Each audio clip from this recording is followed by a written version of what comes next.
수사권 기소권을 갖고 있지 못하지만 이 세월호 특별법 때문에 우리는 1년 6개월 동안 앞으로 세월호 문제에 대해서 계속해서 싸워갈 수 있는 기간을 합법적으로 연장한 거야. 심하긴 뭐가 심해? 네가 사는 게 심하다. 네가 지금 조국을 위해서 할 수 있는 일은 조용히 접시물에 코를 박는 거야, 임마.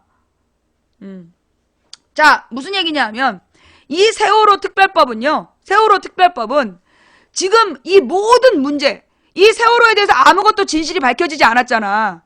아무것도 밝혀지지 않은 진실에 대해서 계속해서 우리가 진실을 1년 6개월 동안 요구할 수 있는 기회를 얻은 거야. 물론 이 1년 6개월을 싸워서 결국 박근혜 이명박에게 책임을 못 물을 수도 있어요. 그러나 그렇게 된다면 결국 국민들은 뭘 깨닫게 되는 거야. 아, 세월호 특별법에 수사권 기소권을, 세월호 특별위원회에 수사권 기소권을 안 줬더니 이 새끼들이 결국 흐지부지 시켰구나. 다음번에 특위를 만들 때는 반드시 수사권 기소권을 줘야 되겠구나 라는 걸 배운다는 거지. 이게 중요한 거예요. 세월호 특별법으로 이명박 박근혜를 법정에 세우지 못한다 할지라도 그래도 이번에 특별법을 만들면서 수사권 기소권이 왜 중요한지 1년 6개월 뒤에는 온 국민이 알게 된다는 거야. 그래서 이거는 소름 끼치는 역사적 진보라는 거예요. 엄청난, 이건 내가 볼 때 정말 이 목숨을 잃은 300명의 국민들이 따낸 거야. 이 어처구니 없는 세월호 사건으로 목숨을 잃은 300명의 국민이 이거는 하나님께 청원한 거라고 봐. 그래서 이 법이 만들어진 거야. 이 법을 통해 우리 국민은 앞으로도 1년 반 동안 이런 무책임한 해난 사고에 대해서 정부가 어떻게 대책을 세워가는지 감시 감독하게 될 것이고 그 결과가 마음에 안 든다면 우리는 다음번에 어떤 사고에 대해서 특위를 요구할 때는 반드시 수사권 기소권을 줘야 된다라고 결론을 내릴 수밖에 없다는 거지.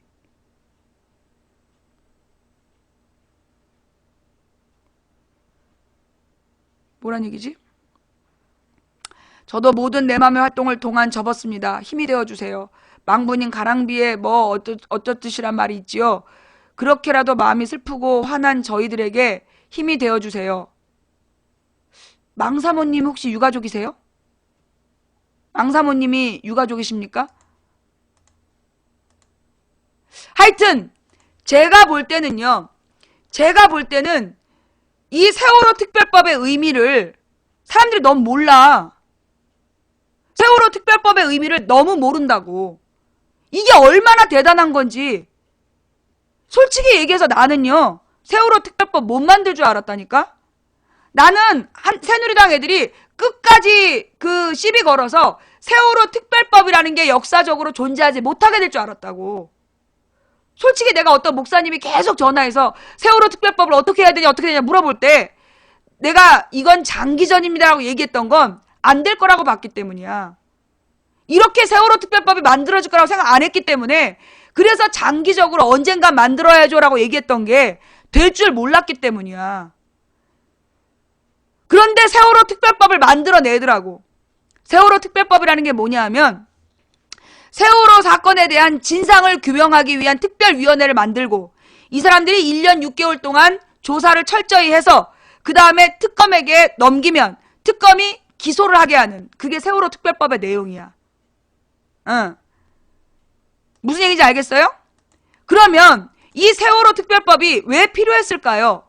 선장과 선원의 잘못인데 왜 특별법까지 만들어야 됐냐라고 얘기하는 사람들에게 내가 오늘 그 세월호 선원의 부인한테 또 텔레그램을 받았어. 이 선원이요, 그날 첫 출근을 했대요. 근데 이 사람이 정식 선원도 아니었대. 왜냐하면 계약서상 2, 3일 일해보고 얘가 일을 제대로 아는지 확인한 다음에 직원이 되는 거야. 비정규직 직원이. 그래서 그날은 그냥 관찰만 하러, 견학만 하러 탄 사람이야. 근데 구속돼 있대. 정식 직원도 아니고 탈출 명령을 받고 내린 사람들인데 지금 구속되어 있다는 거야. 이게 선장과 선원만의 잘못일까요? 이게 선장과 선원만의 잘못이었을까요? 그날 당일에 가만히 있어라, 가만히 있어라 방송한 사람, 가만히 있어라, 가만히 있어라 방송한 사람은 구속이 안 됐대.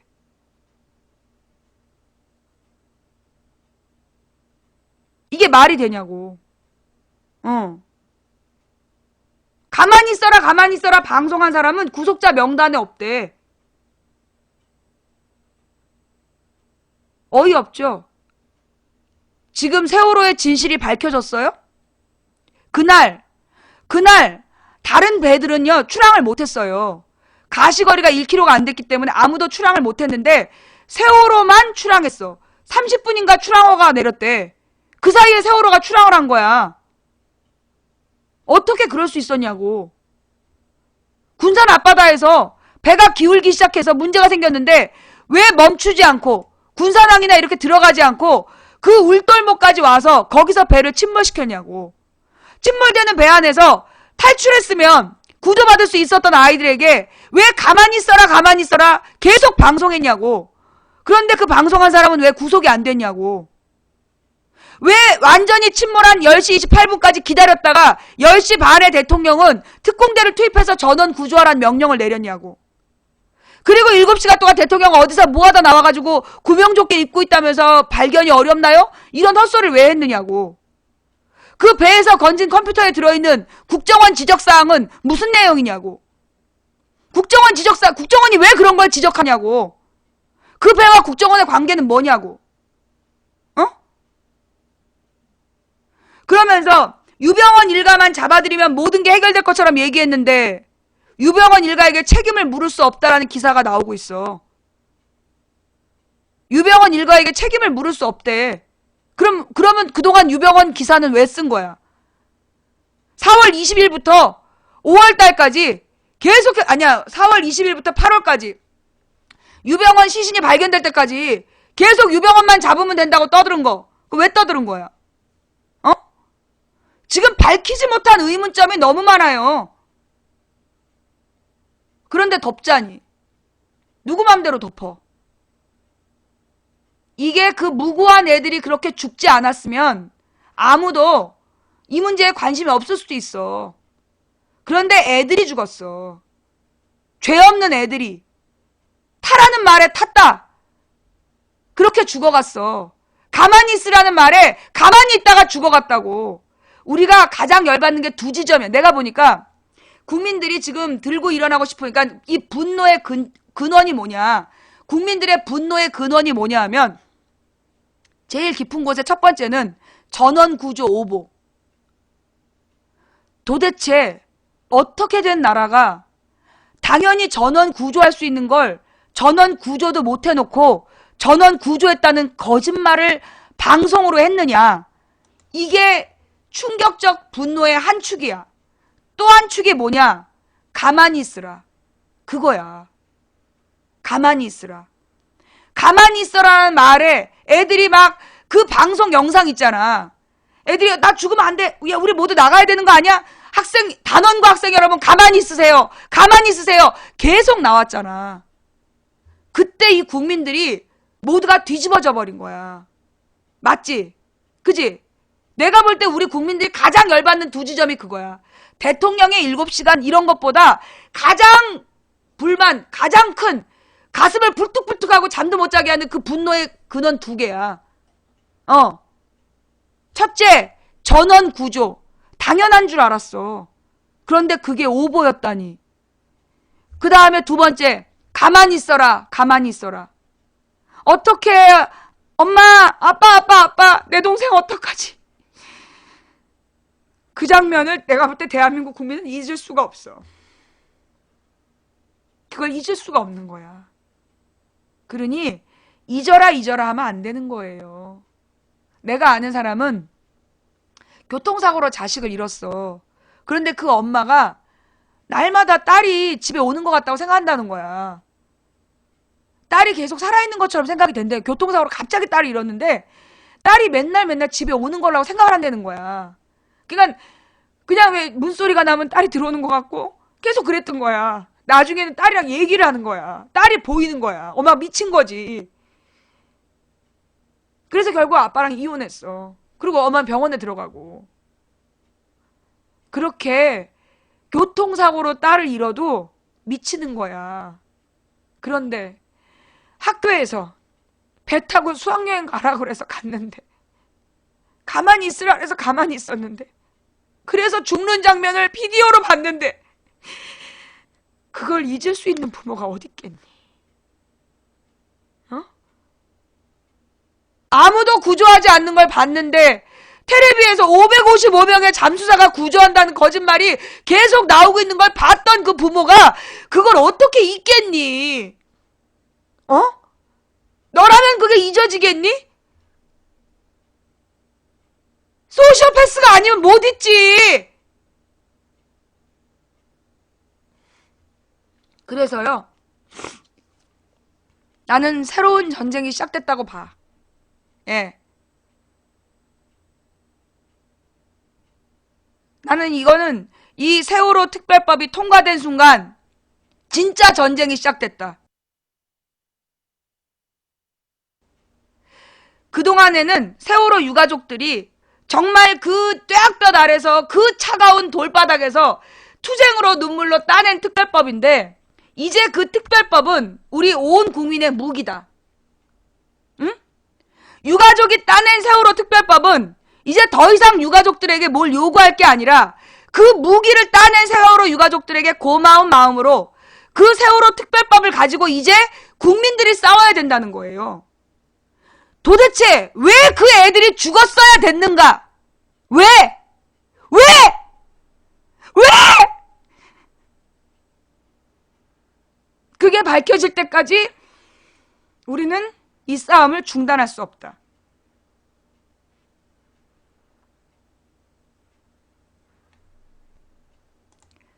여기서 중요한 건 뭐냐면요, 여러분들이 유언비어하고 사실하고를 구분하셔야 돼요.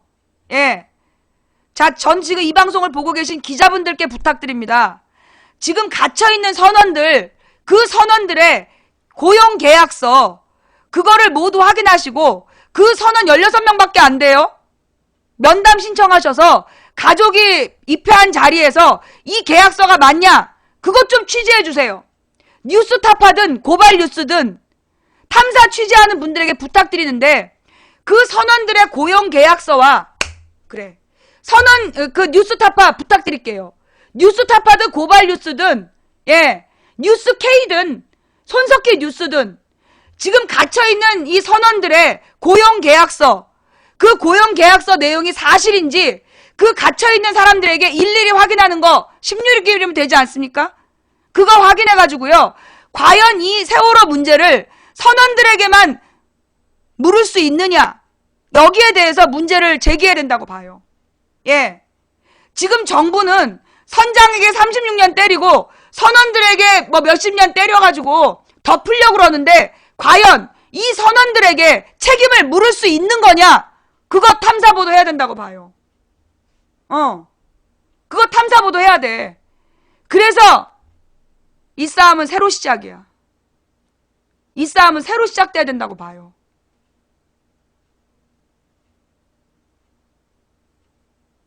고용계약서를 확인하고 그 고용계약서의 내용이 사실이냐, 그거 이 선원 가족들에게 다 확인해야 돼. 선원 가족들 입회하에 가서 그 구속된 선원들한테 확인해야 돼. 1심에서 형 나온 거 2심, 3심 가면 깎아준다. 어떻게 알아? 어떻게 아냐고, 깎아줄지.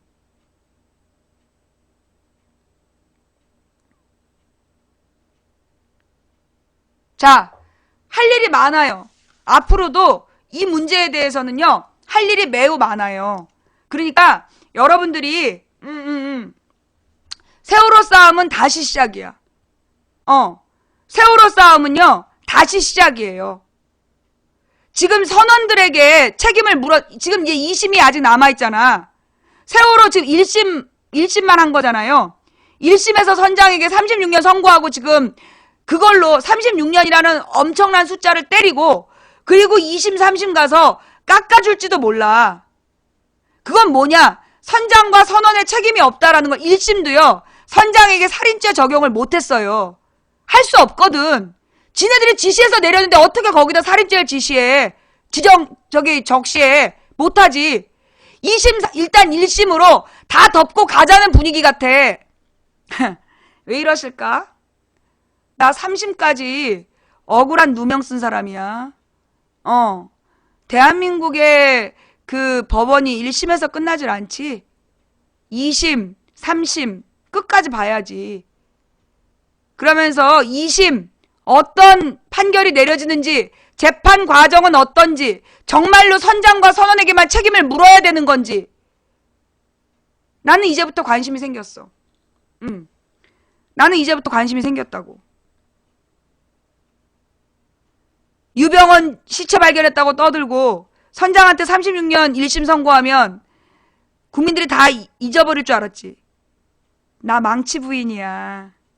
여자가 하늘 품으면 5, 6월에 서리가 내린대잖아. 우리 신랑이 나는 그 억울한 기억을 잊지 못하는 병이 있대. 나는 니네가 나한테 그 3심에서 사실적시 후보 비방죄로 징역 6개월을 때렸을 때 나는 나보다 잘못한 놈들이 어떤 처벌받는지 무궁한 관심이 생겼어. 나 망치 부인이야.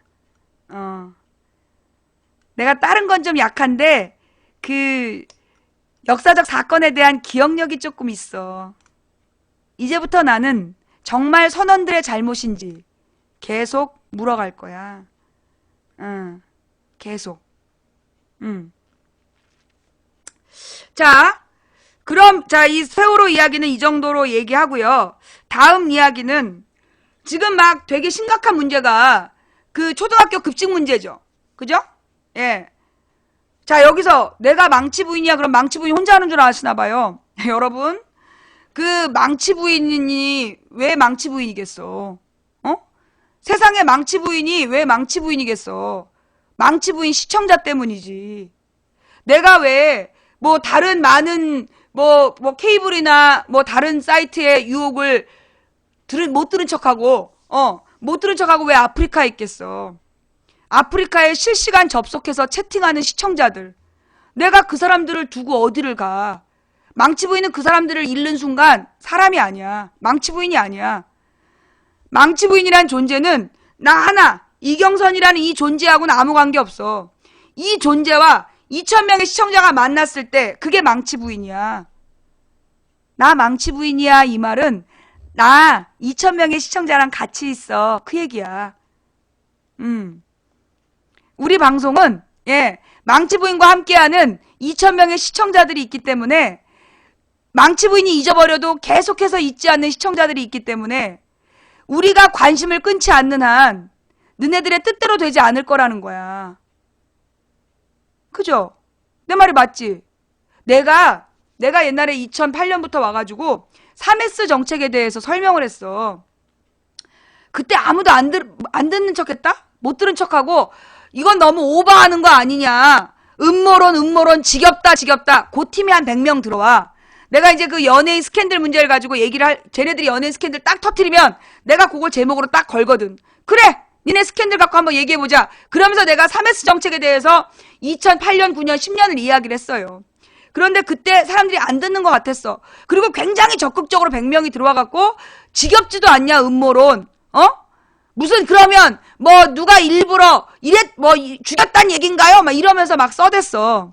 그래서 나는 내 말이 안 먹히는 줄 알았다. 그런데 2011년 서태지 이지아 결혼설이 딱 떴을 때 2011년 4월 28일로 기억나? 4월 초야.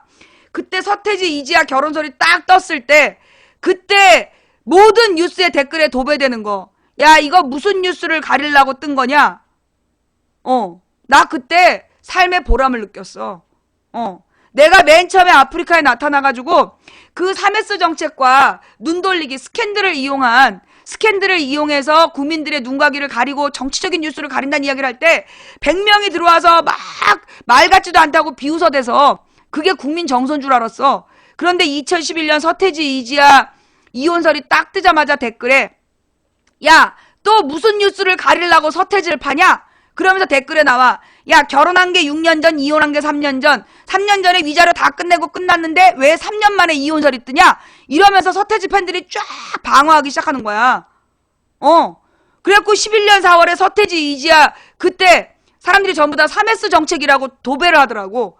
그 뒤로 모든 스캔들 기사에는 이거 3S 정책이야. 그죠? 스캔들로 또 뭘 가리는 거다. 이 뉴스로 뭘 가리려고 그러는 걸까? 댓글에 가장 많이 쓰여지는 게 그 내용이야. 그죠? 그래서 내가 참 감사한 게 뭐냐. 사실 우리 방송을 보면서 우리 방송을 봤던 시청자들이 그렇게 적극적으로 움직이기 시작했고 그게 사람들에게 퍼뜨려진 거야. 그래서 이제는 더 이상 스캔들로는 정치 뉴스를 가릴 수 없는, 내가 볼 땐 그래. 내가 볼 때는 스캔들이 터지면 사람들이 도리어 정치면을 보는 것 같아. 그치? 요즘은요, 스캔들이 딱 터지면 도리어 정치적인 이슈가 검색어로 같이 떠. 그지? 3S 정책이 뭐냐 하면 옛날부터 권력자가, 소수의 권력자가 다수의 백성을 다스리려면 국민들의 눈을 딴 데로 돌려야 돼. 그래서 성적인 자극이나 아니면 스포츠에 열광하게 하거나 눈요깃거리, 스크린이라는 개념으로 눈요깃거리를 제공해서 사람들의 정신을 딴 데로 돌리는 정책을 3S 정책이라래. 스크린, 섹스, 스포츠 정책이라고. 그게 우미나 백성을 멍청이로 만드는 정책이라는 거야. 그런데 이 3S 정책이 이제 안 먹히게 된 거라고 봐. 그치? 그러니까 3S 어떤 연예인의 스캔들이 딱 터지면 이제는 그 연예인 스캔들이 딱 터지면 도리어 이 검색어에, 뉴스 검색어에 그 정치 뉴스가 검색어로 같이 떠. 난 여러 번 봤는데 여러분도 느껴요? 요즘에는 연예인 스캔들로 막 도배를 하잖아. 속보 이러면서 막 도배를 하면 그때 검색어 사이에 하나의 사건이 같이 검색어로 올라와. 정치 뉴스가. 그치? 이제는 3S 정책이 안 통한다는 거야. 내가 볼 때 스캔들로 정치 뉴스 덮는 게 이제 안 된다고 봐. 이거 내가 지금 또 중요한 얘기 할 거야. 이거 매우 중요한 얘기인데 뭐냐 하면요. 실제로 이제 세계가 공통적으로 글로벌 기업들이 세계를 장악하고 거기다 이제 글로벌 기업은 글로벌 제조업이겠지. 뭐 삼성전자, 제너럴 모터스 뭐 이런 것들, 뭐 제너럴 일렉트릭. 근데 내가 볼 때 그들은 겉으로 나와 있는 그냥 그 행동대장이야. 실제로 그들보다 무서운 게 그 뒤에 있는 다보스 포럼이야. 뭐요? 얼리고 얘기할게. 중요한 얘기다. 세계의 흐름을 가만히 보면 우리가 볼 때 글로벌 기업이 뭐야? 전 세계에 공장이 있고 그래서 전 세계의 공장과 유통망을 장악하고 전 세계에서 하루 단위로 영업망을 운영할 수 있는 그런 기업들을 우리가 글로벌 기업이라고 그러잖아요. 세계에 지점을 두고 있는 사람들. 그러면서 이제 주로 이 글로벌 기업들은 우리가 알고 있는 제품 브랜드들, 뭐 제너럴 모터스, 삼성전자, 현대자동차, 뭐 폭스바겐, 뭐 이런 브랜드로 알고 있잖아. 그런데 나는 그런 브랜드들은 거의 겉으로 드러난 행동대장이라고 봐. 그들보다 무서운 게 그들 뒤에 있는 다보스 포럼 같은, 그러니까 여러분들에게는 많은 음모론자들이 뭐라고 설명을 하냐 하면 프리메이슨이라고 설명하잖아. 프리메이슨. 이스라엘 자본과 연관되어 있는 프리메이슨들이 세계를 지배하고 있다. 막 이러면서 어떤 정체불명의 집단이 있고 그들이 세계를 지배하고 있다라고 막 얘기를 하잖아요. 그거 다 개뻥이야. 프리메이슨 얘기를 하는 게 개뻥이라고. 왜냐하면 이 프리메이슨 이야기는 연결해서 쭉 타고 올라가 보면 이게 예수랑 연결됐다는 거야. 예수랑 연결됐다라는 이야기로 어떤 그 신적인 존재, 절대자의 존재하고 이 프리메이슨을 연결시켜가지고 그래가지고 얘네들의 절대 권위, 함부로 침범할 수 없는 절대 권위라는 보호막을 친 거야. 실제 핵심은 뭐냐? 금융자본이야. 세계적인 금융자본. 그럼 이들은 누구냐? 얘네들이 옛날에 1, 2차 세계대전 이후에 나타난, 그러니까 1, 2차 세계대전 이전에 이미 유럽에서 영국, 프랑스, 독일에서 대기업을 이루고 굉장히 엄청나게 많은 돈을 벌었어. 그런데 그 돈을 벌기 위해서 식민지를 만들고 전쟁도 했어. 그랬는데 전쟁을 해도 남는 게 없다. 그러면서 얘네들이 세계의 흐름을 보기 시작한 거야. 그러면서 금융자본이라는 형태로 모이기 시작한 거야. 그래서 이 금융자본은 뭐 하는 애들이냐? 전 세계에 투자를 하는 거야. 그래서 1950년대, 60년대, 70년대에 소위 전후에 아시아, 아프리카, 아프리카는 투자 안 했어. 아시아하고 라틴 아메리카 이런 데에다가 그 생산 공장 같은 것들을 짓고 거기에다가 투자를 해가지고 거기서 몇 나라를 샘플링으로 키워주는 거야. 그래서 자유민주주의를 따라주면 너희들은 부자가 될 수 있다라고 주도했던 애들. 걔네들이 80년대, 90년대에는 소위 혐오 산업 있잖아. 가령 뭐 핵폐기물이라든가 이런 것들을 가난한 나라에 버리고 유해 물질들을 아프리카라든가 아시아의 가난한 섬 이런 데다 막 버리고 그러면서 그 대기업들의 주식을 넣었다 뺐다 하면서 자기네들의 부를 불리는 금융 자본들이 있어. 얘네들은 공장을 짓지 않아. 왜? 공장을 지으면 노동자가 나오고 노동자는 노조를 만들고 당연히 그 수정 자본주의에서 얘기했던 노동 단결권을 가지고 자기네들한테 부를 나눠달라고 요구하거든. 그러니까 제조업을 죽이는 거야. 제조업은 자기네가 직접 하지 않고 하청업체를 줘서 제조업을 시켜. 그러니까 하청 공장, 가난한 그러니까 개발도상국 국가들의 하청 공장을 주고 거기서 싼 값에 물건을 만들어서 부자 나라에 비싸게 팔아먹는 그런 글로벌 기업들의 주식을 갖고 있는 그들이 세계 금융 자본이야. 그런 세계 금융 자본이 지금 어떤 짓을 하고 있냐면 전 세계의 매스 미디어를 장악하고 있어. 세계 금융 자본들이 매스 미디어, 한마디로 주식, 언론사의 주식들을 다 갖고 있는 거야. 대주주 주식을 갖고 있어.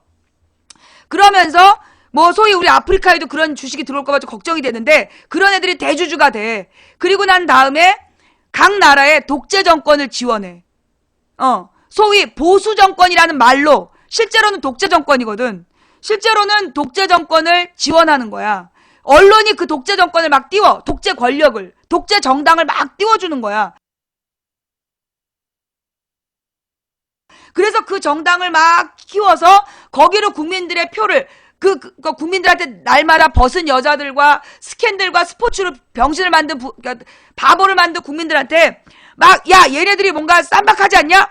뭔가 이렇게 그 새끈하지 않냐? 이러면서 막 부추겨. 그래서 그 사람들 알고 우 찢게 만들어. 이게 그들이 세계를 지배하는 방식이야. 내가 미국에서 살아 돌아오지 못하면 천기 누설에서 잡혀간 줄 알아. 죽은 줄 알아.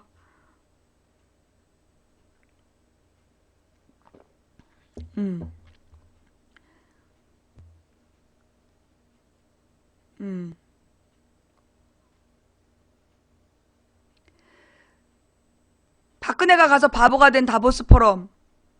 그게 전 세계의 금융 자본가들이 모여서 어디에다 돈 넣고 뺄까. 그래서 어떤 나라를 막 키워가지고 거품으로 주식을 뻥튀기 한 다음에 먹고 튀는 거야. 그게 다보스 포럼이야. 그래서 그걸 제대로 바라본 사람이 누구야? 그걸 제대로 똑바로 바라본 사람이 프란체스코 교황이야. 그래서 다보스 포럼에 가서 가난한 나라들 등쳐먹지 말라고 얘기를 한 거야. 빈부격차를 줄이는데 노력해라. 일자리를 만드는데 노력해라라고 다보스 포럼에 찾아가서 얘기한 거야. 그래서 지금 그 교황을 죽이네 살리네 그러는 거야. 왜 교황이 다보스 포럼에 찾아가서 빈부격차를 줄여야 된다. 일자리를 만들어야 된다. 가난한 나라들에 대한 지원을 해야 된다. 라고 얘기했네. 약자를 위한 경제를 만들어야 된다. 따뜻한 경제 만들려고 얘기한 이유가 뭐냐?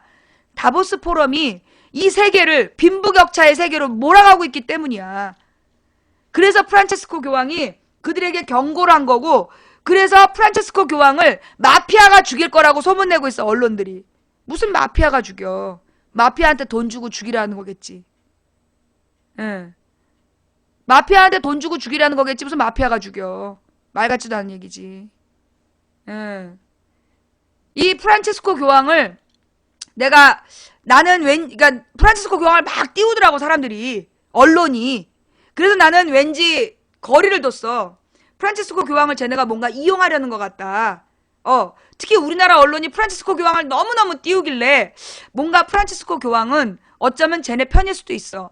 어떤 행동을 하나 지켜보겠어. 그랬는데 왔다 가는 모습을 보면서 이 사람은 우리 편이다. 그러면 언론은 왜 그토록 프란치스코 교황을 띄웠을까? 박근혜 사진. 박근혜와 교황이 친한 척. 그래서 박근혜의 모든 부정부패가 교황 프란치스코의 하얀 옷을 입으면서 그 하얀 옷과 더불어서 마치 깨끗한 존재인 것처럼 보이게 하려는 이미지 작업. 그걸 위해서 프란치스코 교황을 띄웠구나. 프란치스코 교황이 박근혜를 좋아하는 것처럼 보이게 하려고 그랬구나. 그런데 우리의 프란치스코 교황은 어떻게 했다? 박근혜한테 잔소리를 많이 했죠. 언론에 공개적으로. 언론에다가 공개적으로 한국 정부가 정말 약자들을 돌봐야 된다. 그러면서 박근혜 보란듯이 세월호 유가족들을 보듬어 안고 세월호 유가족에게 귀 기울이고 박근혜하고 사진도 안 찍고 제대로 막 마주보는 사진도 안 찍어줬는데 그 김영호 씨를 끌어안는 모습은 전 세계에 나갔잖아. 전 세계에 나갔잖아. 강자와 약자 사이에 중립은 없다. 그죠? 아니 난 근데 내가 진짜 궁금한 게 그 프란치스코 교황은 그 프란치스코 교황한테 중립은 없다라는 얘기가 나올 때 내가 이 사람 우리 편이다 그랬어. 내가 프란치스코 교황 입에서 그 강자와 약자 사이에 중립은 없다. 그 얘기가 나왔을 때 아니야 그때 정확히 누구와 누구 사이에 상처받은 사람들 앞에서 중립은 없다 그랬던가? 하여튼 그 슬픔을 당하고 상처받은 약자 앞에서 중립은 없다라는 얘기를 했어요. 그 강자와 약자 사이에 중립은 없다고 분명히 얘기했나? 고통 앞에 중립은 없다. 죽음의 고통 앞에 중립은 없다라는 얘기를 하셨잖아요. 난 그 말을 딱 듣는 순간에 난 우리 편이다라고 생각했어. 그 전까지는 너무나 언론들이 너무 띄우길래 이 새끼 내가 보는 구조는 그런 구조란 말이야. 세계 매스미디어는 재벌이 장악하고 있어. 그런데 재벌이 장악한 매스미디어에서 프란치스코 교황을 너무 띄우더라는 거야. 그렇다면 프란치스코 교황을 띄워서 얘네들이 얻는 게 있을 거라고 봤고 그렇다면 교황은 어쩌면 그들과 커넥션이 있을 수도 있다라고 나는 생각했던 거야. 계산을. 그러면서 과거에 많은 교황들이 그런 재벌들의 후원을 받았다. 어쩌면 프란치스코 교황도 겉모습과 달리 뒤로 선이 연결돼 있을 수도 모른다라는 그런 색안경을 끼고 프란치스코를 봤던 거야. 교황을. 그랬는데 그 교황이 와서 죽음의 고통 앞에 중립은 없다라는 얘기를 딱 했을 때 우리 편이라는 확신이 들었어. 예. 왜냐?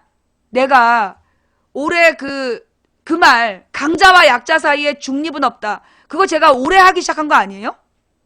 작년인가 올해부터 그 말 한 것 같아. 내가 옛날에 8년 전부터 그 말 한 게 아니라 작년 말 올 초 그때부터 내가 그 말 했던 것 같아. 강자와 약자 사이에 중립은 없다. 그 얘기를 한 게 얼마 안 돼. 예. 왜냐? 강자와 약자 사이에 중립을 지킨다는 건 강자 편이다. 가해자와 피해자 사이에 중립을 지킨다는 건 가해자 편인 거다. 그래서 내가 그 중립은 없다라는 이야기를 듣고 하나님께서 나한테 믿어도 좋다라고 말씀하시는구나. 그 느낌을 받았어요. 예. 그래서 그 다음에 프란치스코 교황의 일을 쫙 재정리를 해보니까 그렇더라고. 프란치스코 교황이 계속해서 대중 속으로 대중과 함께 낮은 자의 모습을 보였어. 언론은 그걸 띄워서 자기네들 편을 만들려고 그랬어. 프란치스코를 이용하려고 했지. 그런데 프란치스코가 말을 안 들었어. 그러자 점점 공격하기 시작했어. 그러면서 건강이 안 좋다는 막 소문을 막 극대화시킨다든가 지금 언론이 하는 짓이야. 근데 이 프란치스코 교황이 정면 돌파, 다보스 포럼에 뚜벅뚜벅 찾아가서 빈부격차를 줄이는 일에 최선을 다해라. 일자리를 만드는 일에 최선을 다해라.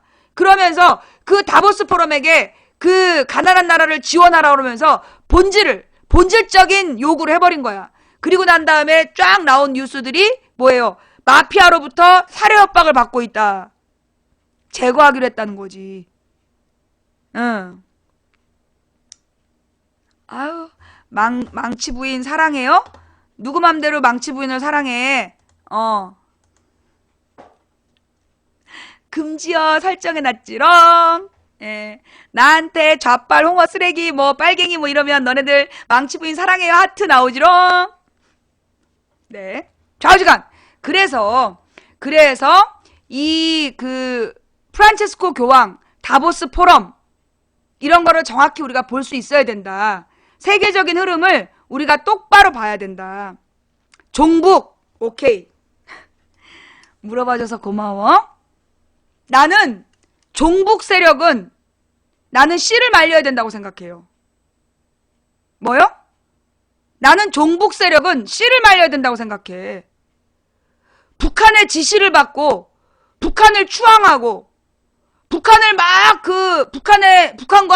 북한의 그 소위 김일성, 김정일, 김정은과의 약속을 소중히 여겨야 된다는 둥. 그러면서 뭐 김정일이 뭐 신뢰할 만한 인간이라는 둥. 이따위 얘기하는 종북 세력은요, 씨를 말려야 된다고 생각해요. 예. 북한과의 약속을 지키기 위해서 붉은 악마는 태극기를 흔들지 말고 단일기를 흔들어야 된다. 그런 종북 세력은 난 씨를 말려야 된다고 생각해. 그 국가보안법 위반으로 종신형에 처해야 되는 거 아니니? 허락도 없이 김정일을 만나가지고 말이야. 김일성을 막 찬양하고, 아니, 김대중을, 자, 요거 스샷 떠가지고요. 캡처해갖고 김대중 재단으로 보내주세요. 요즘에 재단에 전문 법률단 생겼다던데. 김대중 대통령 모욕하는 애들 고소하는 전문 법률단 생겼대. 한번 겪어봐라, 가서. 나는 종북 세력은 우리 아버지가 경기도 개풍군에서 태어나셨어. 그런데 1.4 때 월남하신 분이야. 북한에서 남쪽으로 피난 오신 분이야. 왜 그랬냐? 동네에서 어린 시절에 같이 자란 종놈이 있었대. 우리 아빠 표현이야. 근데 이 종놈이 북한에 빨갱이들이 들어오니까 빨간 완장을 차고 동네 처녀를 강간하고 나쁜 짓을 하더라는 거야. 그래가지고 우리 아버지는 어린 시절부터 빨갱이 새끼든 나쁜 새끼 그게 있었다는 거야. 그래가지고 전쟁 나자마자 남쪽으로 내려오셔서 평생 빨갱이를 미워하면서 사시다 가셨어. 그러면서 우리 아버지는 그때 당시에 어머님을 댁에다 놓고 도시락 싸들고 출근했다가 1.4 때 그냥 말려가지고 남쪽으로 막 피난 무리에 쓸려 내려오신 거야. 곧 돌아갈 줄 알았는데 못 돌아간 거야. 그래갖고 어머님을 혼자, 우리 할머니지. 우리 할머니를 혼자 고향집에다 놓고 왔다는 것 때문에 우리 아버지가 평생 얼마나 죄스러워했는지 몰라. 난 그걸 보고 자란 사람이야. 나는 아주 종북 빨갱이라 그러면 치가 떨려. 그런데 말이야. 아무한테나 종북 빨갱이라 그러는 새끼들 보면 지들이 종북이야. 그지? 여러분, 종북 세력을 척결해야 된다고 주장했던 동아일보가 김일성이 무슨 청산리 전투인가 보천보 전투인가에서 대승을 거두었다는 1920년대 동아일보 신문의 원판을 순금으로 만들어갖고 김정일한테 선물을 했대. 이거 김일성 고무 찬양죄, 국가보안법 종신형에 해당해. 금동판이야? 하여튼 그게 금으로 뭐 몇 끼를 했는지 어쨌는지 모르겠는데, 황금동판으로 갖다 줬다니까? 그거 국가보안법 위반이야. 우리나라 대기업들 김정일한테 선물해가지고 그거 지금 무슨 김일성 박물관인가에 쫙 진열되어 있대. 몰랐지? 조선일보에서는 김정일더러 참 인간이십니다 그랬대. 그게 조선일보지? 조선일보인가가 김정일한테 김일성이 참인간이라 그랬던가, 김정일이 참인간이라 했던가, 그러면서 참인간이지라고 칭찬을 했다니까? 박근혜는 김정일이랑 마주 앉아가지고 우리는 위대한 지도자의 자녀들이다. 김정일이 그러니까 미소로 화답했다. 그러고 주체사상탑이 뭐냐? 김일성이 주체사상을 만들었다고 찬양하기 위해서 만든 탑이야. 그 탑에 올라갔다 오고. 한마디로 김일성 찬양 고무죄야. 거기다 돌아와갖고 자서전에다가 김정일 칭찬도 했어. 허! 어디서 누구더러 종북이래? 어? 누구더러 종북이래? 나는 이제까지 김정일, 김일성한테 선물 한 번 보낸 적이 없는 사람이야. 나는 북한에 관광 한 번 가본 적이 없는 사람이야. 어디다 대고 종북 세력 주장을 하고 앉아있어. 누구더러 종북이래? 어? 시골놈들아. 나는 김정일이 칭찬 한 번 해본 적이 없는 사람이야. 나는 이렇게 생각해요. 김일성이 북한을 사회주의로 운영을 해가지고 1970년까지인가는 우리 개인당 GDP가 남한보다 높았대. 1970년까지는 북한이 우리보다 잘 살았어. 그러면 김일성은 나름대로 그 북한 사회주의 건설에 지도자로 인정받을 수 있다고 생각해. 북한에서는. 그러나 김정일은 단지 김일성의 아들이란 이유로 후계자가 된다니. 지네가 무슨 왕조야? 어?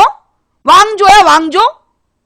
나는 김정일이 후계자가 된다는 얘기부터 나는 그 나라는 미쳤구나. 난 그렇게 생각한 사람이야. 왕조를 입증을 하더만 김정은이가 3대 세습을 했어. 어이가 없어서. 김일성처럼 보이려고 성형도 했다며. 이게 지랄 개지랄이지. 그런 게 무슨 지도자야. 내가 무엇보다 김일성, 김정일, 김정은한테 화가 나는 이유는 뭐냐?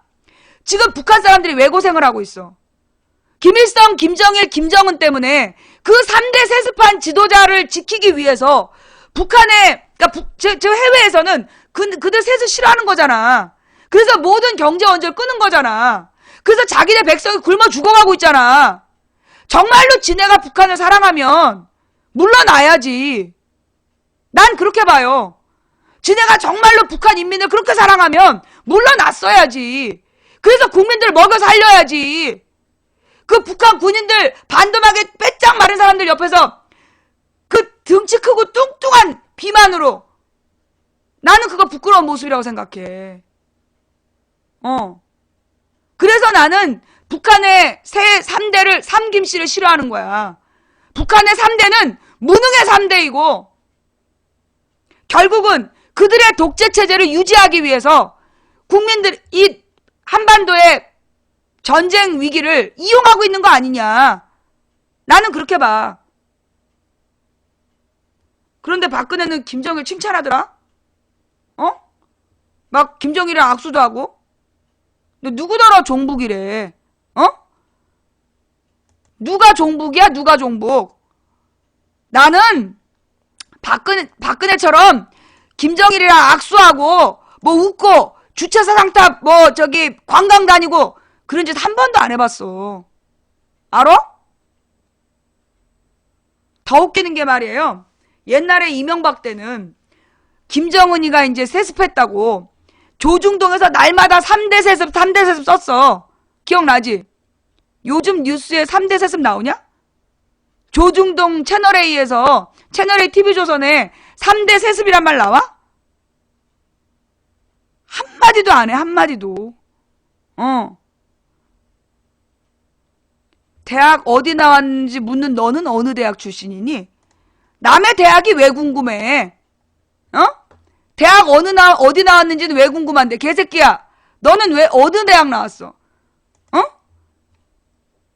나한테 대학을 물어보고 싶으면 네가 나온 대학교 졸업장을 쫙 얹어놓고 사진 게시판에 딱 올려놓고 그리고 물어봐야지.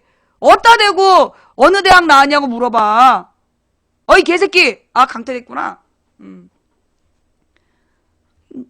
새끼 우리 방송의 애청자들 지금 우리 방송에 강아지들도 얼마나 애청을 하는데 개보다 못한 놈들이 하여튼. 자, 좌우지간. 그래서요. 이 종북 세력이란 말은 그럼 뭐냐? 여러분 임수경을 빨갱이라 그러잖아. 임수경을 빨갱이라 그러고 임수경이 무슨 북한의 지령을 받았다. 임수경이 5년인가 감옥 살다 온 여자야. 임수경 의원이. 그런데 이 여자가 북한 가서 한 일이 뭐냐? 북한에 가서 한 일이 뭐냐? 김일성 앞에서 더 이상 이 대결과 전쟁의 구도를 끝내고 평화 통일을 해야 된다. 북한 인권을 침해하면서 그러니까 독재 정치를 끝내라고. 그리고 김일성 코앞에서 가서 얘기하고 온 여자야. 그 여자가 빨갱이냐? 김정일 앞에 가서 김일성이 위대한 지도자라고 미소로 화답한 여자가 빨갱이냐? 대가리에 기준이 정확하면 확인 좀 해봐.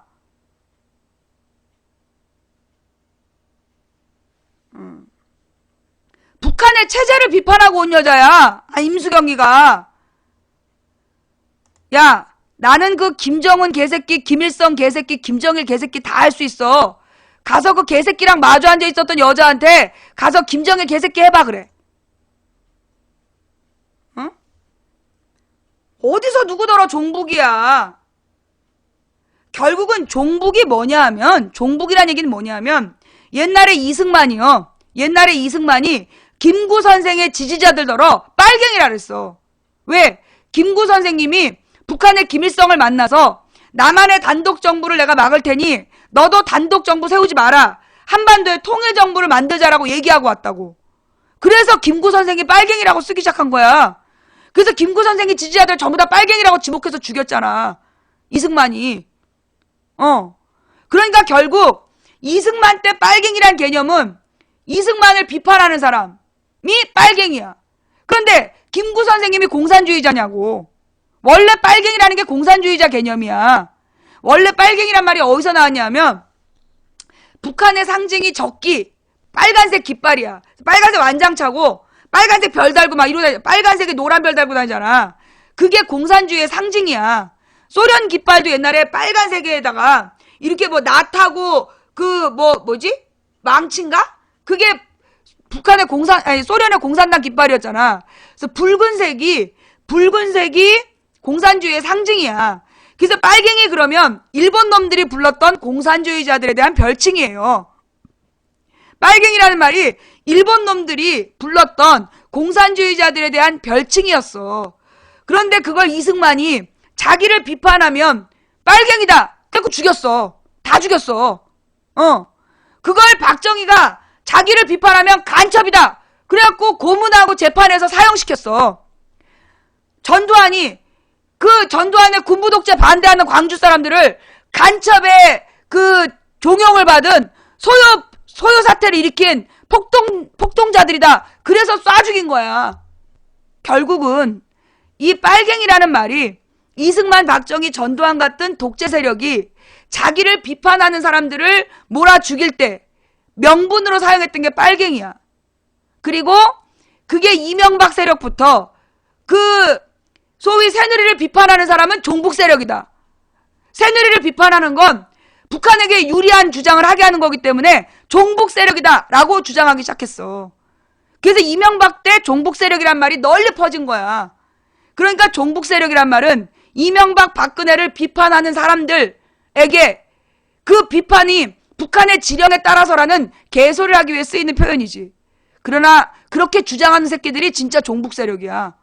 북한을 추종하고 김일성, 김정일을 찬양하고 그런 시벌놈들이 죄 없는 국민한테 종북 세력이라는 그 딱지를 찍고 딱지를 붙이고 그리고 죄 없는 민주정당에게 종북 정당이라는 누명을 씌워서 민주주의를 탄압하고 있는 꼬라지. 그게 지금 오늘의 상황이야. 시벌놈들이지. 종북거리고 돌아다니는 새끼들이 제일 무식한 새끼들이야. 그러면서 주장하는 게 뭐야? 북진통일 해야 된다 막 주장해요. 이 미친놈들아, 북진통일이 그냥 휴전선 지나서 건너가면 되는 줄 알아? 이 시벌놈들아? 그 전쟁하자는 얘기 아니야. 전쟁하면 수도권에 4분의 3이 날아가. 전국 인구 중에 절반이 서울, 경기에 살아. 서울, 경기, 인천에 2,500만이 사는데 그 중에 4분의 3이 죽는다고. 어디서 북진통일 얘기가 나와, 이 시벌놈들아. 그래놓고 그러면 북한이랑 전쟁에서 우리 남한군이 이길 수 있냐? 못 이긴대. 내가 화나는 건 그 부분이야. 남한군하고 북한군이 붙으면 남한군이 이길 수 있냐? 그럼 못 이긴대. 1대1로 붙으면 못 이긴다는 거야. 그래서 주한미군이 꼭 필요하대.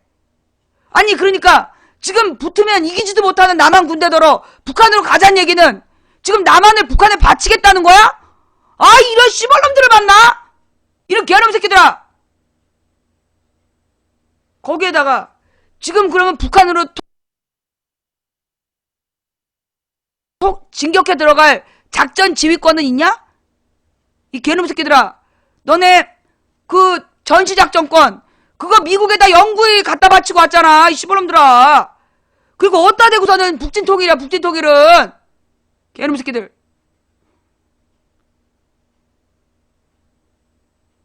야 내가 이명박 때 우리 남한이 북한 이긴다 그랬다가 빨갱이 소리 들었어. 나더러 빨갱이 년이래.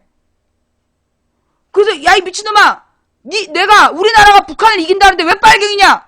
종북 세력이래 나더러. 그랬더니만 저기 자기가 군대에서 막 제대했는데 그게 12년인가 11년인가 자기 부대에서 정신교육 시간에 들었대. 남한군하고 북한군하고 붙으면 남한이 못 이긴다고.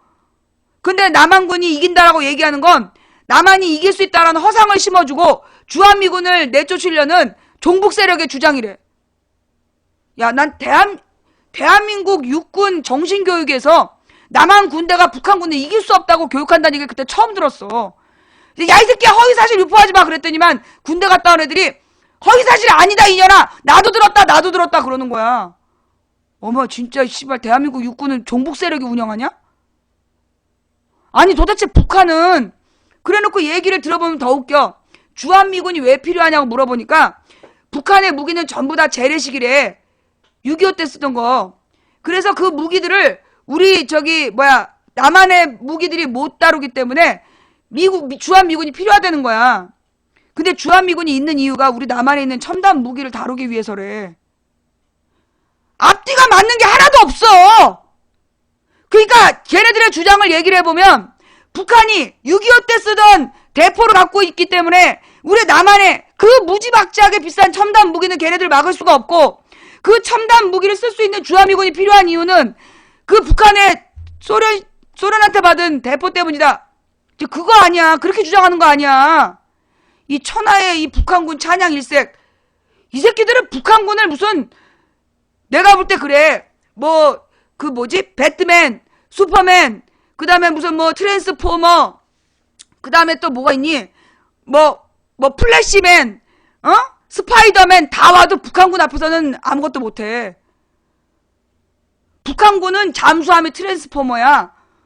연어급 잠수함이 200톤, 300톤, 150톤을 왔다 갔다 하면서 트랜스포머 잠수함을 갖고 있어, 북한이. 거기에다가 미국도 갖지 못한 레이저 무기로 저 휴전선 밖에서 진도 앞바다 헬기를 떨어뜨려 막. 와. 거기다가 이 천안함을 공격한 북한 잠수함이 그 엔진을 켜고 오면 잡히기 때문에 엔진을 끄고 군산 앞바다로 들어와서 그때부터 뺑뺑이를 막 돌면서 몇백 킬로를 가가지고 그 천안함 앞에 와가지고 정신을 똑바로 차리고 한 방에 어뢰를 빵 쏴가지고 전 세계에서 성공한 적이 없는 버블 제트로 배를 딱 세동강을 낸 다음에 또 엔진을 끄고 막 뺑뺑뺑뺑 돌아가지고 갔는데 남한 군대는 알지도 못하고 막지도 못하고 잡지도 못한 다음에 새떼한테 총 쐈다. 그게 천안함 때 정부 발표야.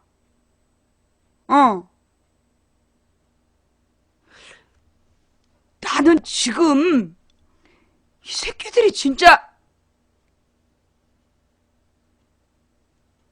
아니 내가 지금 얘기한 게 국방부 발표 인터뷰 내용을 그대로 재현한 거야. 그러면서 군인 49명을 잃어버린 그 함장한테 훈장 줬어. 가장 충격적인 장면은 그 장면이지. 그렇게 당했는데 49명이 죽은 그 함장한테 훈장을 줬어. 대통령이. 뉴스 찾아봐. 뉴스에 다 나온 얘기야. 개노답 아줌마. 아니야. 내가 노답이 아니라 네가 문제를 모르는 거야. 얘야. 와 노답 아줌마. 아, 네 이름이 게루모루구나. 게루모루야. 답이 없는 게 아니라 네가 문제를 못 알아들은 거야. 이거 뉴스에 검색하면 다 나와. 왜? 내가 이 뉴스를 뉴스에 안 나온 얘기하면 잡아가 바로. 허위사실 유포했다고. 뭔 얘기인지 알겠어? 한마디로 종북 세력들이 국방부를 장악하고 대한민국 육군을 등신 취급하고 있다니까? 이게 말이 되냐? 그러면서 이번에 국가안전청가? 박근혜가 이번에 뭐 국가안전청가 신설했잖아. 그런데 죄 군인이야. 아, 나 진짜. 여러분들은 그 국가안전처를 군인 출신들이 장악했을 때 어떤 느낌이 드셨는지 모르겠지만요. 저는 사뭇 두려웠어요. 아니, 북한 잠수함이 들어와가지고 엔진도 끄고 뺑뺑이를 돌면서 와가지고 한 방에다 쏘고 갔는데 그걸 막지도 못하고 잡지도 못하고 알지도 못했던 애들이 셋대한테 총 쏘고 지금 국가안전처에 있다는 거 아니야. 이 국가가 안전하겠냐고.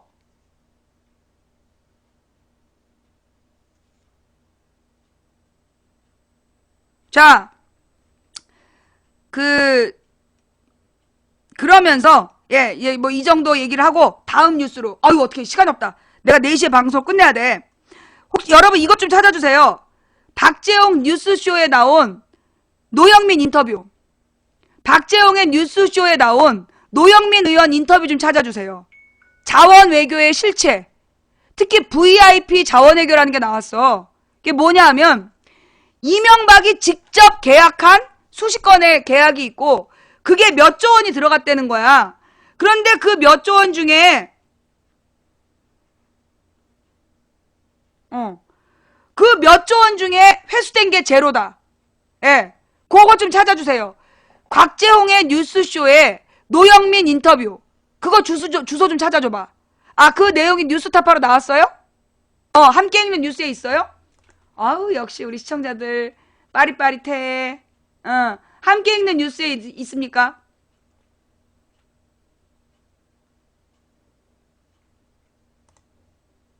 이거 소리도 나와요? 소리?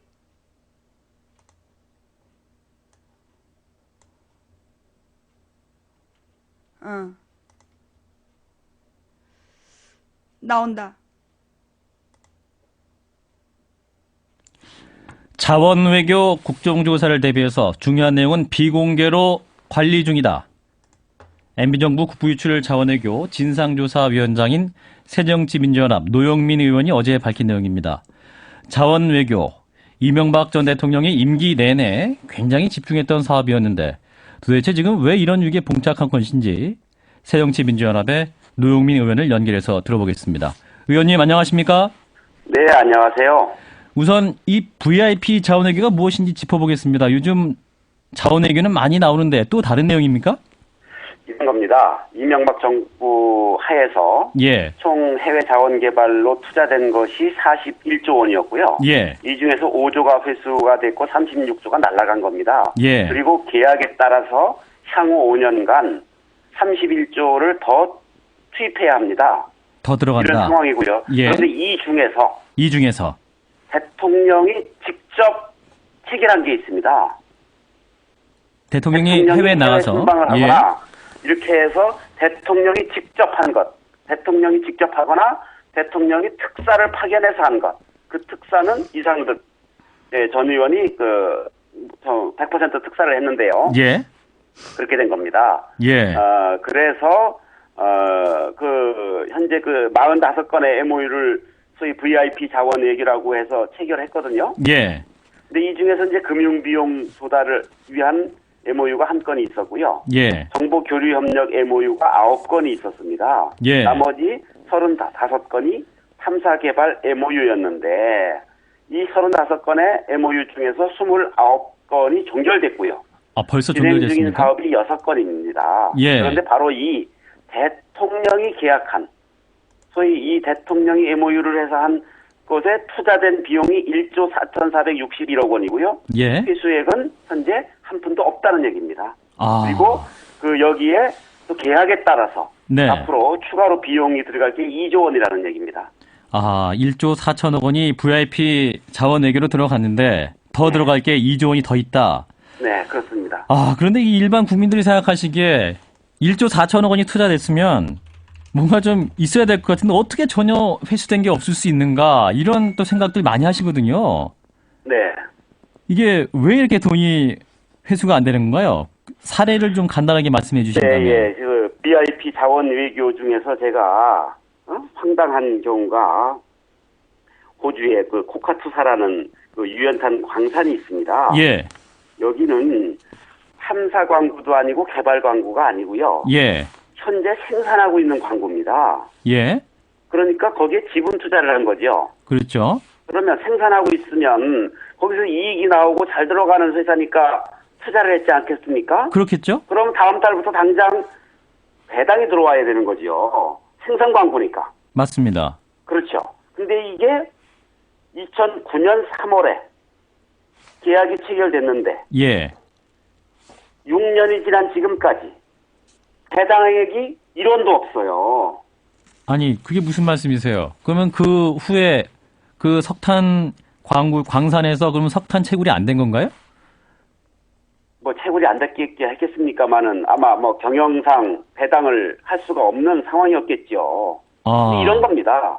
도대체 경제성은 생각지도 안 하고 외국에 나가가지고 국제적으로 도네이션 하고 다녔는지는 모르겠습니다만 아무튼 이해할 수 없는 일이 많죠. 도네이션이라는 건 무슨 말씀이세요? 하베스트의 그 자회사인 날이라고 있지 않습니까? 예.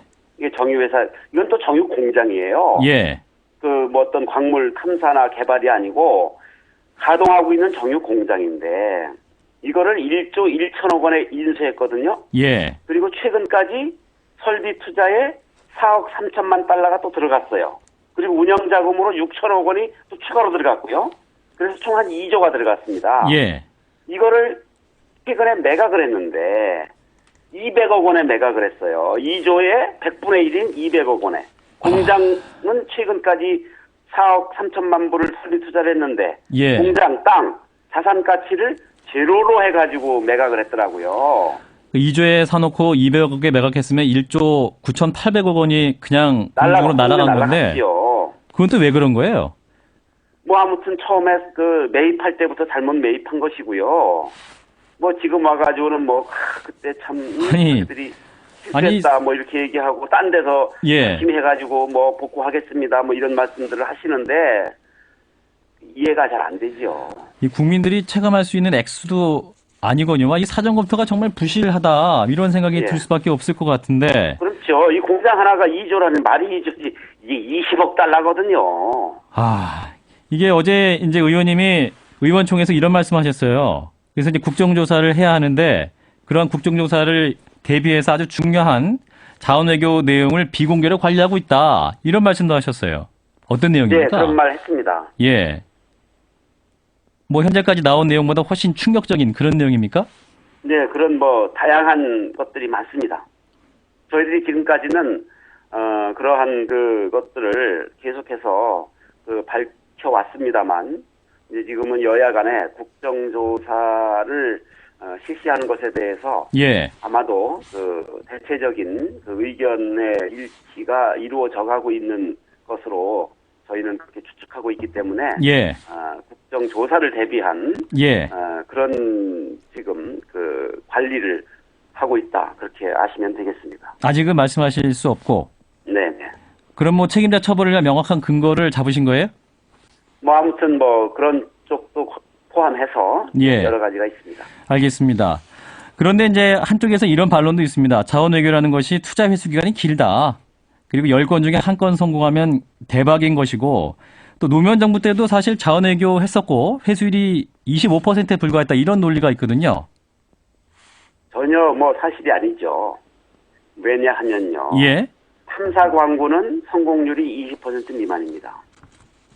탐사 광고는요. 그런데 노무현 정권 때는 주로 탐사 광고 위주로 금액도 크지 않았습니다. 그리고 지금까지 보면 노무현 정권 때는 투입한 것 이상으로 회수했습니다. 그런데 이명박 정권은 단기 성과를 위해서 주로 개발 광고나 생산 광고 위주로 투자를 했습니다. 이것은 개발 광고는 거의 이미 탐사를 통해서 경제성이 확인된 것에 대해서 개발을 들어가는 겁니다. 성공률은 뭐 거의 80, 90%가 넘어가겠죠. 생산 광고는 지금 생산하고 있는 광고에 지분 투자나 인수를 하는 겁니다. 예, 예. 지금 생산하고 있는 광구인데 그게 거기서 지금 다음 달부터 당장 그 이익이 적어도 은행 금리는 나와야 투자하지 않겠습니까? 그렇죠. 몇 조씩 수십억 달러를 이명박 정권은 주로 그런 것을 한 겁니다. 그렇기 때문에 다르다는 겁니다. 그리고 대부분이 이명박 정권 하에서 이루어졌던 그 탐사라든지 개발이라든지 이런 것들이 지금 거의 다 철수를 했습니다. 예. 지속적인 사업이 있어야 향후에 뭐가 들어와도 들어오죠. 지금 이명박 정권 하에서 VIP 자원외교로 한 45건의 MOU 중에서 예. 실질적 진행, 의미 있는 진행은 2건밖에 남아있지 않습니다. 그렇다면 원래 80-90% 성공해야 되는 그런 투자였는데 그런 것들이 다 실패했다 이렇게 보시는 건가요? 그렇죠. 개발 광고는 80-90% 성공해야 되고요. 예. 생산 광고는 100% 그것은 지분 회수가 돼야 되는 겁니다. 예. 그러면은 실패수가. 앞으로 5년, 10년 더 기다려봐도 회수할 가능성이 없어 보인다 이런 의미로 받아들여도 될까요? 그 VIP 자원외교 45건의 MOU 중에서는 예. 2건 정도만 앞으로 지켜볼 의미가 있고요. 그 2건조차도 불투명합니다. 예. 그런데 내년 초에 이명박 대통령의 자서전이 나온다는 소식이 있었습니다. 이 네. 자서전 안에는 당시 4대강 사업이라든지 자원외교를 할 수밖에 없었던 이유가 포함될 것이다. 이런 발표가 있었거든요. 이 부분도 좀 네. 보고 명확하게 고려할 필요가 있지 않을까요?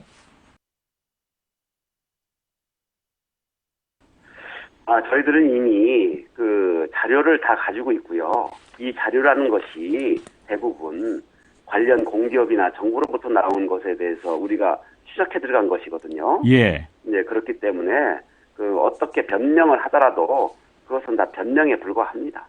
수십 조의 국민 혈세가 낭비된 거 아니겠습니까? 그리고 그 지금 뭐 경제가 어렵다 그런데 무슨 자원외교가 정쟁으로 비친다 뭐 이런 얘기를 했다고 하시는데 예. 지금 경제가 어려운 게 바로 이명박 정권 때문이죠. 국가가 그 가지고 있는 재원이라는 건 한정되어 있거든요. 예. 근데 이것을 미래의 신성장 동력 산업에 투자해가지고 미래의 먹거리를 찾아가야 되고 일자리를 만들어서 청년들에게 일자리를 제공해야 되는데 이 우리나라의 국가 재원을 전부 4대강이라든지 해외 자원 개발에 다 쏟아부은 거 아닙니까? 4대강 끝났습니다만은 지금 거기서 경제적으로만 보더라도 고용 효과가 있습니까? 수출이 1달러라도 나옵니까? 산업 연계 효과가 있습니까? 아무것도 없는 거 아닙니까? 예. 해외 자원 개발도 지금 전부 다 지금 철수하고 있지 않습니까? 박근혜 정권 들어와가지고 지금 각 공기업마다 목표치 설정해가지고 지금 빨리 다 철수하라고 하고 있는 거 아닙니까? 왜 그렇게 하겠습니까? 예. 유지 관리하는 데만도 돈이 너무 들어가는 겁니다. 예, 의원님 그런데요. 이 국정조사 무용론도 있습니다. 뭐 18대 때 3번, 뭐 19대 때 5번 상반기에 있었는데 성과가 없었다는 거거든요. 국정조사를 통해. 물론 뭐 성과가 어느 정도를 해야 성과라고 만족하실지 모르겠습니다만 예. 국정조사를 통해서 항상 그래도 많은 의혹이 좀 이렇게 국민들한테 이렇게 제시가 되고 또 그것을 통해서 또 책임질 사람은 책임져 나가고 그렇게 했습니다. 물론 국민의 기대에는 만족스럽지 못했던 것은 사실이었습니다. 예. 그렇다면 혹시 국정조사를 통해서 뭔가가 드러나서 뭐 전직 대통령이 구속되는 일까지도 가능하다 이렇게 보십니까? 그 부분에 대해서는 제가 어떻게 예단하기는 어렵습니다. 다만 분명한 것은 자원외교, 해외 자원개발 투자를 통해서 우리가 입은 손실이 천문학적인 규모라는 것이고요. 예. 그리고 이 자원외교를 전문가가 아니라 청와대 등 정치권 그리고 대통령의 최측근들이 주도했다는 겁니다. 예. 권력형 비리의 개연성이 태생적으로 있었다는 겁니다. 따라서 이러한 그 자원외교 대상에 대해서 누가 추천했고 누가 집행했고 또 검은 거래는 없었는지 이것을 밝히라는 것이 국민의 뜻입니다. 예. 네. 권력형 비리의 개연성이 충분하기 때문에 철저히 조사해야 한다. 이런 입장이시네요. 네, 그렇습니다. 예, 알겠습니다. 여기까지 듣도록 하죠. 고맙습니다. 네, 감사합니다. 새정치민주연합의 자원외교 진상조사단 위원장이시죠. 노영민 의원 말씀 들어봤습니다. 자, 그러면 지금 이명박이 자원 외교한다고 날린 돈이 현재 36조 원, 앞으로 날려야 될 돈이 31조 원. 합치면 얼마? 67조 원이야. 근데 사실 67조 원 그러면 우리가 그게 어느 정도인지 모르잖아요. 그죠? 우리가 그 67조 원이면 어느 정도인지 모르잖아. 그 67조 원을 달리 계산해보면, 소위 이제 지금 그 무상급식, 의무급식으로 들어가는 예산이 3조 원이에요. 그러면 67조 원은 22년 반 동안에, 22년 6개월 동안 무상급식을 할 수 있는 돈이에요. 그리고 그 지금 무상보육이라 그래가지고,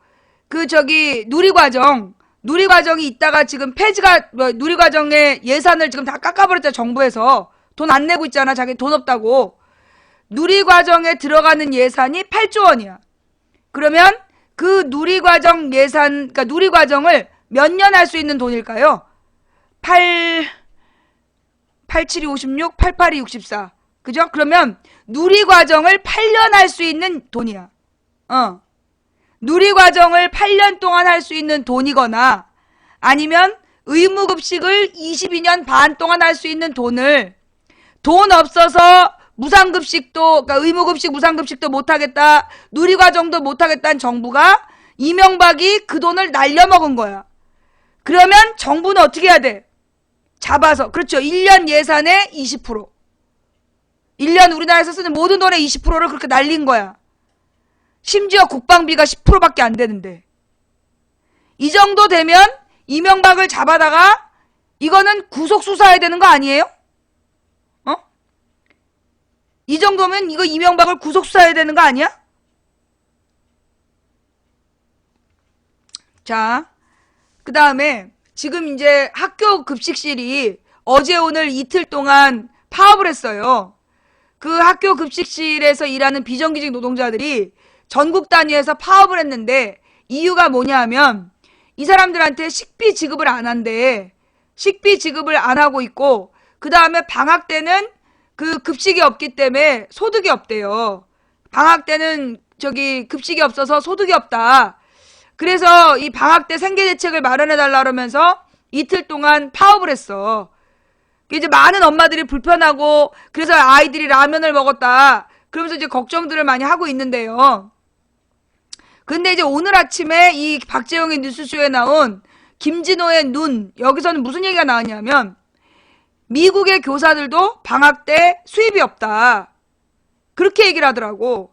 그러니까 이제 이 비정규직 이 그 급식실 노동자들의 비정규직 그 오늘 파업이, 그러니까 이제 미국에서도 방학 때 교사들이 월급을 못 받는데 그 방학 때 생계 대책을 요구하면서 파업을 하는 건 좀 부당하지 않느냐라는 어떤 뉘앙스로 얘기를 하더라고요.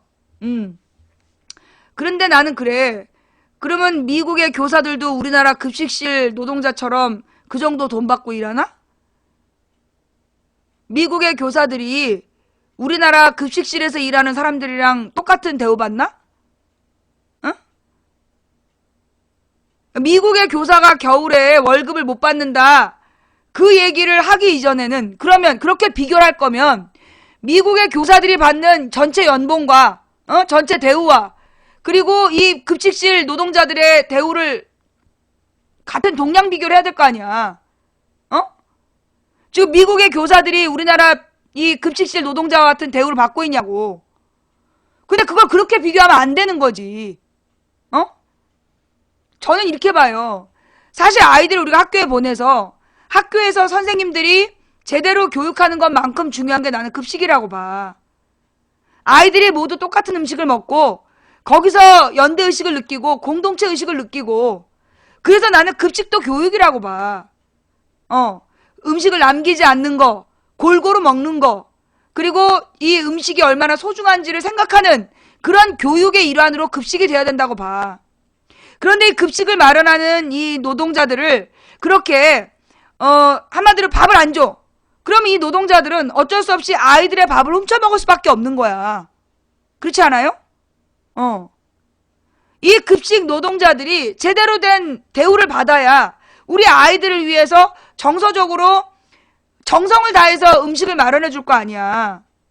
우리 애들 밥 먹는 거 만드는 사람들인데 적어도 비정규직으로서 저렇게 파업을 할 지경으로 내몰리게는 하면 안 되는 거 아닌가.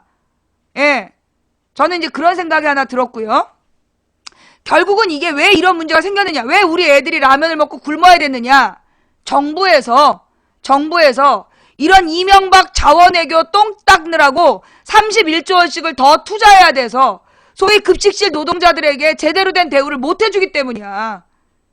급식실 노동자들이 한 달에 7만 원 식대를 받으면 그거 뭐 몇백조 원 나오나? 급식실 노동자들이 지금 요구하는 게 식대를 달라는 거야. 그게 뭐 식대가 한 뭐 10만 원쯤 준다고 쳐. 그러면 전국의 급식실 노동자들이 뭐 한 3만 명 되나? 한 3만 명이 10만 원씩 받으면 얼마야? 3만 명이 10만 원씩 받으면 한 3천만 원? 아니야. 3만 명이 10만 원씩 받으면 3만, 10만에다가 동그라미 4개가 붙는 거지. 10만, 100만, 1000만, 억, 10억, 30억이네. 30억 정도 들어가면 한 달에 30억이면 1년에 360억. 그죠? 그럼 360억이 없어서 애들이 라면을 먹고 있는데 31조 원을 이명박이 싸놓은 똥 치운 데 쓰고 있다는 거 아니야. 4대강으로 지금 한 달에 1년 동안에 뒷처리 비용만 5천억이라며. 4대강 똥 치운데 1년에 5천억. 이명박 자원외교 똥 치운데 31조 원. 그렇게 돈 쓰느라고 지금 애들 급식비가 없다. 그 다음에 360억 식비가 없다. 지금 그러는 거 아니야. 도대체 돈을 어디다 쓰냐고! 그 돈 누구 돈이야? 그 돈 누구 돈이냐고. 우리 국민 돈이잖아. 우리가 하다못해 코 묻은 돈으로 1,000원짜리 과자를 사 먹어도 거기서 따박따박 10%씩 세금 떼고 소득세 떼고 주민세 떼고 평민들한테 악착같이 떼어낸 세금 아니야. 그 돈으로 씨발.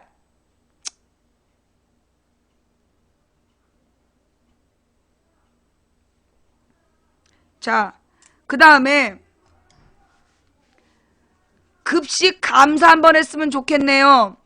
그 급식 감사하자는 사람들한테 얘기하고 싶은 게 급식 말고 다른 것부터 하라고 그래. 급식 말고 다른 것부터. 경남도지사 그 카드값부터. 경남도지사 돈 어디다 쓰는지. 경남도지사가 받는 그 돈 뭐니? 그 쓰는 돈. 업무 추진비 그런 거 어디다 썼는지 그런 것부터 한번 조사 좀 하라 그래.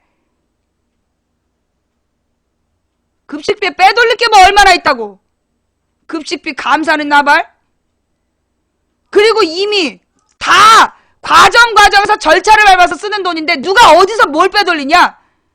결국 급식비 감사하자는 얘기는요, 마치 급식비가 뭔가 되게 잘못 운영되는 것 같은 국민들한테 잘못된 이미지를 주려는 술책이야. 경남도에서 공무원들 업무 추진비부터 감사해. 이제 할 말이 없구나. 선동 봐라. 그래, 니네들은 할 말이 없으면 선동이란 얘기를 하더라. 할 말 없지? 예. 자, 지금 우린 올 한 해 동안에 박근혜가 FTA를 4개를 맺었어요. FTA의 문제는 뭔지 아세요? 여러분, 얘네들이 FTA 추진할 때 뭐라 그랬죠? 물가가 싸지고 일자리가 늘어나서 FTA 한다 그랬죠. 요즘엔 물가 싸졌어요? 물가 싸졌나요? 시장의 물가가 싸졌어요? 일자리가 늘어났어요? 물가는 오르고 외제 농산물들이 식탁을 장악했는데 가격은 전혀 내려가지 않았어. 일자리는 늘지 않고 물가는 천정부지를 모르고 계속 올라가고 있어. 그런데 이 FTA의 문제점은 뭐냐 하면 한 번 맺으면 이걸 깨는 게 어떻다? 어렵다. 한 번 이 FTA를 맺어 놓으면 우리 국민에게 피해가 발생해도 그걸 바로잡을 수가 없는 거야. 정부 기관을 대상으로 그 외국 유통업자들이 막 고소해버리면 우리 국민 세금으로 그것도 물어줘야 돼, 벌금을. 그런데 이번에 박근혜는 FTA를 추진하기 위해서 국회에서 토론했대, 안 했대? 국회 FTA 안에 대해서 국회에 상정해놓고 의논을 같이 했답니까, 안 했답니까? 토론 한 번 없이 다 통과시켰어. 내용도 몰라, 지금. 박근혜가 저기 지금 막 FTA를 해놨는데, 걔네들이 지금 뭘 제대로 했겠냐고. 바로 잡지도 못한 FTA를 4개나 다 통과시켜버렸어. 어? 이거 다 누구 탓이야? 우리 탓이야. 우리가 박근혜가 대통령 되는 걸 막지 못한 탓이야. 어? 박근혜가 대통령이 되면 이런 무서운 일이 일어날 거라는 걸 예측하지 못한 우리들의 잘못이야. 다음 정권 똑바로 세우고 그 모든 피해액을 물어내게 해야 돼. 어?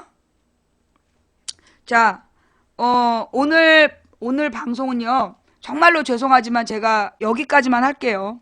네. 오늘 그 방송이 좀 짧아서 죄송한데, 그래도 3시간 15분 했어요. 예. 네. 그래도 3시간 15분 방송을 했는데, 오늘 방송이 조금 짧았으면 대단히 죄송합니다. 후원해주신 모든 분들께 감사드립니다. 여러분의 후원, 여러분의 초콜릿은 불타는 10미닛으로 활용되고 있습니다. 그리고 여러분이 보내주신 스티커는 망치부인 방을 1000명 방으로 유지하는 비용. 갑자기 지금 못 들어오는 이유가, 어머, 어떡하니. 내가 스티커를, 그랬구나. 내가 이거 스티커를 교체를 안 해서 그래. 어떡하면 좋아, 이거.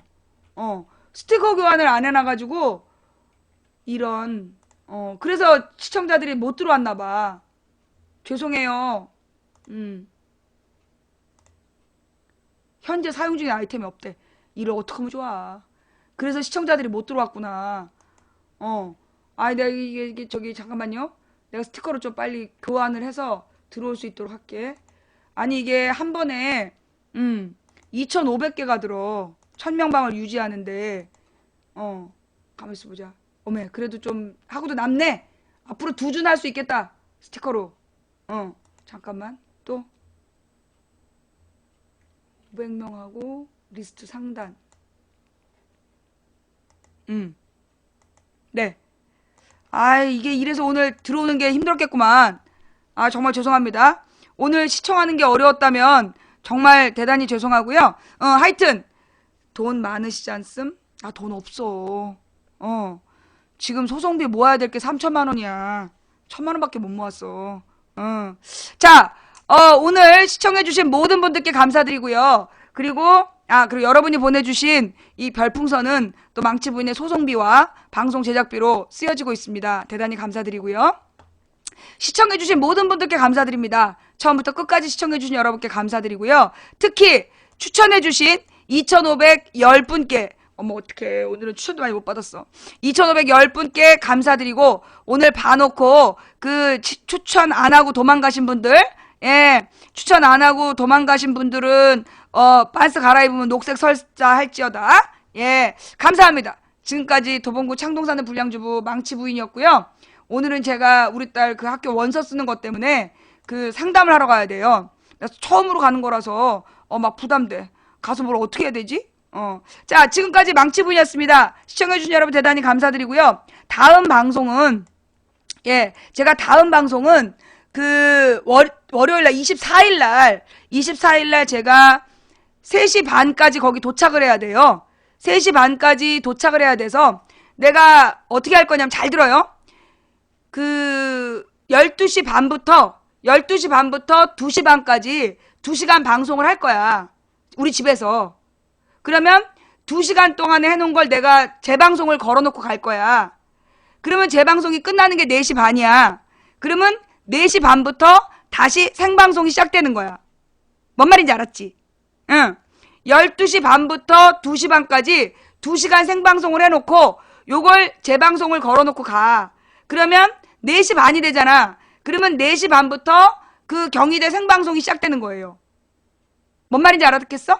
그러니까 월요일 날은 12시 반에 와야 돼. 월요일 날은 12시 반에 오셔서 4시 반까지 보고 계시면 4시 반부터 6시까지가 망치부인의 강연이 있을 예정이고, 경희대 강연. 그리고 강의실이 한 100명은 한 80명은 들어오겠지.